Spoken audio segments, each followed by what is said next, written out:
Next మాట్లాడబోయేది Teja Kottari, నకిలీ విత్తనాల మీద మాట్లాడుతున్నారు, విజయవాడ నుంచి వచ్చారు.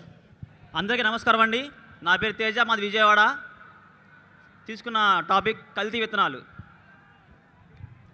ఈ రోజుల్లో వ్యవసాయం, రైతులు అంటే మనకి సాధారణంగా గుర్తొచ్చేది ఆత్మహత్యలు అనేంతగా మార్చేసాయి మన గత ప్రభుత్వాలు. అదేవిధంగా మనం ఆరోగ్యంగా ఉండాలంటే మనం నాణ్యమైన ఆహారం తీసుకోవాలి. అప్పుడు మనతో పాటు మన ఊరు, మన రాష్ట్రం, మన దేశం అంతా ఆరోగ్యంగా ఉంటుంది. కానీ ఈ రోజున మన దేశానికి ఒక జబ్బు చేసింది. ఆ జబ్బు పేరు కల్తీ.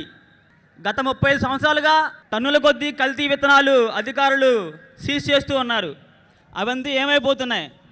అదే ఎక్కడైనా కానీ 1 కేజీయో 2 కేజీలో 3 కేజీలో గంజాయి దొరికితే మాత్రం ఆ గంజాయిని కాల్చి బూట్ చేసినట్టు ఈ కల్తీ విత్తనాలను ఈ ప్రభుత్వాలు ఎందుకు బూట్ చేయలేకపోతున్నాయి? కేవలం ఈ కల్తీ విత్తనాలు పేరు మార్చుకుని పక్క రాష్ట్రాలకు వెళ్ళి అక్కడ అమ్ముడుపోతూ ఉన్నాయి. ఆ కంపెనీలు ఎందుకు మూతపరచట్లేదు?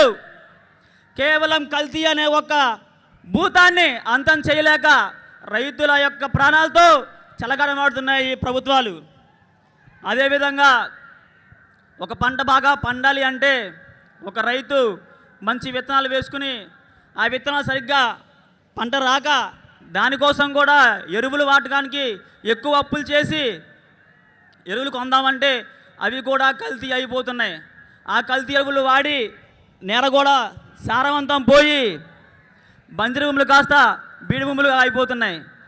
అందువల్ల రైతు పెట్టిన పెట్టుబడి సరిగ్గా రాక ఆత్మహత్య చేసుకున్న పరిస్థితి ఈ రాష్ట్రంలో నెలకొంది. అంటే